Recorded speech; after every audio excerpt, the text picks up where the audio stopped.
Hello everyone, MFPallytime here, and welcome back to Diablo 4. Our rogue adventure is continuing.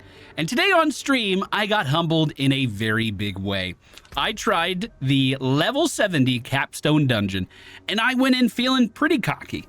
Then all of this happened. I'm not too worried about the other one. Damage reduction as well? I don't even know what hit me.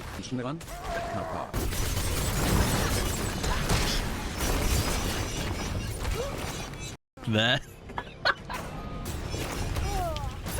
man, that is so challenging. Now, I'm not gonna lie, I was not expecting this at all. My rogue has been obliterating all of the challenges placed in front of its path up until this point, and I was even practicing nightmare dungeons that had higher level enemies in it than this Capstone Dungeon did. So I was pretty shocked by the difficulty here. And in case you were shocked by the difficulty as well, this is how I fixed my character. This is how we broke it down, and I went back in ready to win. See, this is my problem. This is my chest piece. No armor anywhere on it. That's a glass cannon chest piece. This is a glass cannon helmet. This is not super glass cannon. Really, these pants are just bad. So my main defensive slots that I would normally use to survive things, we just have those motherfuckers ready to rip damage out. I think it'd be very easy to replace those. The main thing that was holding my gear back and why those were rares and not legendaries is because I didn't have any of these Forgotten Souls.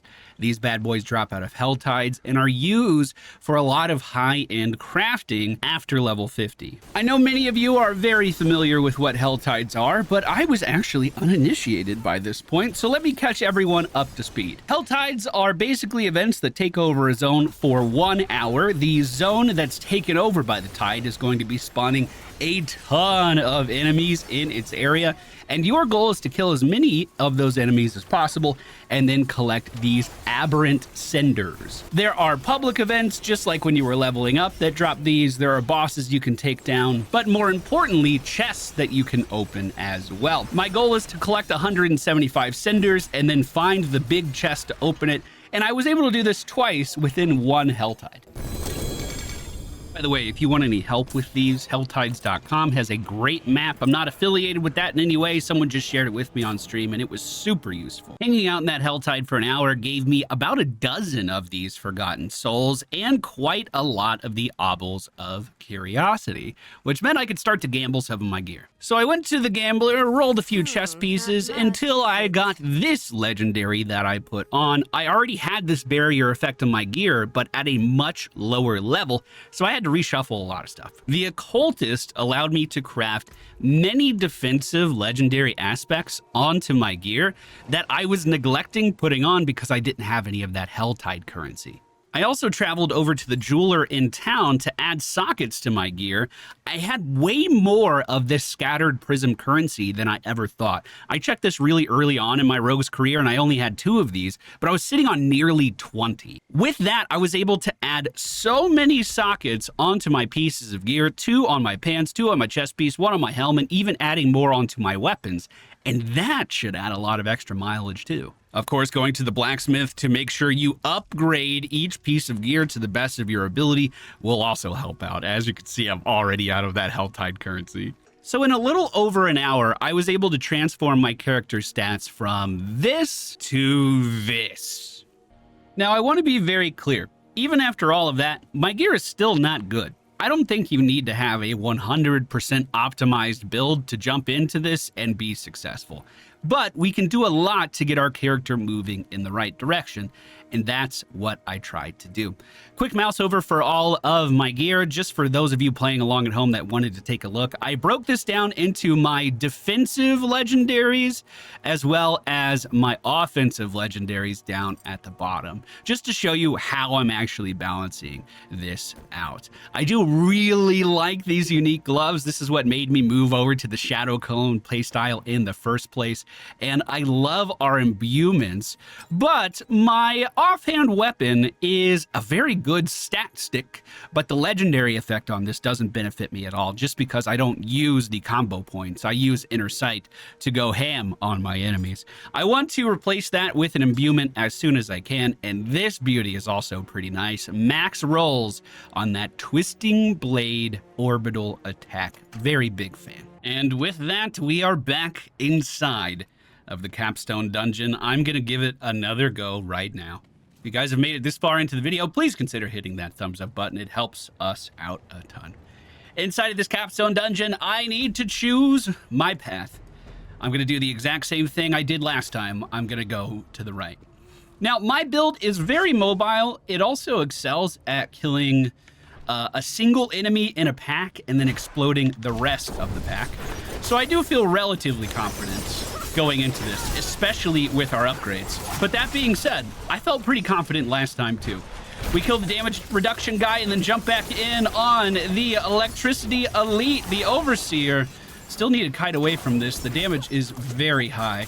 I should be able to daze these guys relatively easily. There we go. Finally, he gets knocked down to the ground. I've already burned through 3 potions, but we got them all back. We got them all back. We're good. I realize some of you might be wondering why it took me so long to do a Helltide.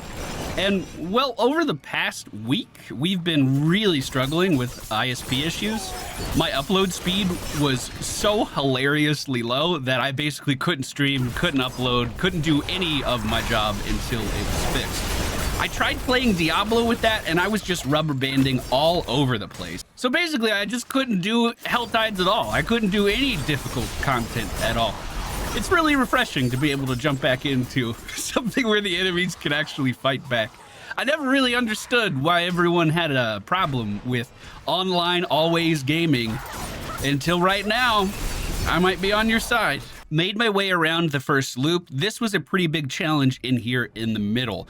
For each of these halves of the dungeon, I remember I died a couple of times on our first pass through here. I do find it really odd that the totem in the middle is using fallen lunatics to come after us, or whatever these explosive guys are, because they don't even move. But that's been cleared out. The elite spawns in the middle. He is a terrifying elite. Last time I was here, I died to the terrifying circle on the ground. I didn't even know those did damage. All right, I got one half of the rock, put it on the pedestal. Now we're heading over to the other side. It's probably worth mentioning that we do have a pretty gnarly debuff. Every 5 seconds, the curse of the indolent... I don't know how to say that. Indolence. Indolence! The curse of the indolence will increase the duration of any crowd controlling effect applied to you by 1%, stacking up to 50 times. Every time you kill an enemy, it reduces the stack by 1. So me just standing there increased CC against me by a lot. And I mean, well, as you guys know, I was a super big glass cannon in the first place. I think we can survive being crowd controlled now, and our damage is plenty high enough to keep those stacks low, especially as I'm just clearing through this trash. 2 elites together. I'm going to Shadow Clone for this one. He's immediately dazed, can't fight back at all. Shadow Step to stun this one, and then keep those dazes cycling. Beautiful. That was the frontal cone that one-shot me last time. It only brought me down to health this time. That is a huge improvement. I cannot emphasize enough how much of a night and day difference this is. For anyone that saw our stream attempt of this, I haven't died once. Most enemies are just falling over for nothing. It feels like that armor I added is really doing its job. Well, and those defensive legendaries as well. By the way, in combat, our armor gets pretty high. All right, I got the bloodstone. We're bringing it over. We're going to put it on the pedestal and then head towards the second half of this dungeon. First part done, no deaths. I have a new debuff now. Every 5 seconds, the curse of the week will increase the damage you take from enemies by 1%, stacking up to 50 times. Every time you kill an enemy, reduce the stack. I wonder if these debuffs continue during the boss and that's why there's so many ads during it. Double elite here, we knock him down straight away. If this guy gets up, his damage is very high. With that single pack, we removed all of those debuffs. Beautiful. For the second half of this dungeon, we have to collect this animus power from a lot of the elites here, and then just put it in a receptacle at the end. I'm gonna go slow and steady here. I'm gonna make sure I'm just clearing these enemies out and keeping my debuff stacks as low as possible. It's also worth mentioning that I did get 1 level of experience while I was doing that health hide. So technically these enemies are going to take more damage from me by a small amount and deal less damage to me by a small amount as well. If you find even after taking a good hard look at your gear that you're still struggling, just making sure you're on the same level as these enemies will help you immensely. Okay, oh, 2 elites guarding the door. I was about to drop off all of those orbs that we were collecting. We were vulnerable for a second, but the gatekeepers will not keep me out today. This guy's literally just dazed the whole time. Oh no, buddy. Now, this is... Ooh, almost died, actually. I'll take them more seriously. Hold on. Now, this is where the real challenge is going to begin. My debuffs have gone away, so that's good. We don't have to deal with that during the boss. I'm also going to use my Iron Barb elixir right now. That's going to increase our armor even higher, and it's going to continue to scale when we're in combat, thanks to some of our legendary aspects. Now, this boss is so gnarly. I'll try to break down the skills that he's using. I feel like I've seen most of them now. He's going to start with orbs going behind him, and then he's going to shoot them forward. That was the biggest version of that. We're going to see smaller versions start now as well. Basically, after you see the first orb reach its full range in the back, we want to just step to the side. That frontal cone is huge, and these small circles not only deal a lot of damage, but spawn different types of ads throughout the fight. Last time I was getting dogs here. This time we're getting succubus, which are much more difficult to deal with, especially for a melee character. He's still continuing to spawn things. I almost got domed by that. This will be good for me. Everyone can group up. I just got inner eye, so this is a big damage opportunity for me, but unfortunately these fireballs are gonna make me rethink that. Boss is almost stunned. If we just keep this damage up a little bit longer, we should have it. We did, but not before he could summon in some pit lords. I do have inner eye, so I'm spamming twisting blades into his back. As these Belrogs come in, they should die off pretty fast, but I made the mistake of jumping into his fireballs there. Again, I cannot stress with my old gear set. This is new. Whoa! With my old gear setup, I was obliterated by a single one of those fireballs, making this fight feel impossible. I have so much more wiggle room right now. I still have 4 potions left, and he's still continuing to summon. My shadow clone was ready, so I should have gone in and been as aggressive as possible right then. But we'll still try to make this work, dashing away to get some room away from these Seekers. I think he's spawning even more. Yes, he is. Jumping in, trying to finish the job. Can we do it? Yes, we can. And that is how I conquered. Ooh, unique ring. And that is how I conquered my level 70 Capstone Dungeon. Thank you guys for joining me on this journey. I hope you enjoyed it. I'm going to continue updates for my rogue here very shortly as we push towards the next kind of item level bump up in stats, which is going to be 725. I don't think I'm going to hit level 100 on this character, but I do want to give you guys a solid blueprint that you can follow if you want to play along at home.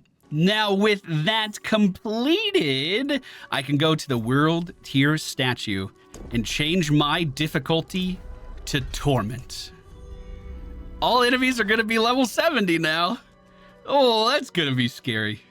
Thank you guys for joining me. I hope you enjoyed today's video and the journey of my rogue.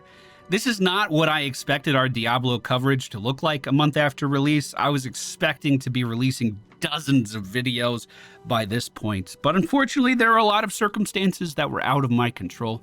Thank you guys for being patient, and thank you for clicking on the videos when they do finally get released. I've been stressing out about it a lot, but it's important to remember to accept the things you cannot change, have the courage to change the things you can, and the wisdom to know the difference. Appreciate you guys. See you again very soon.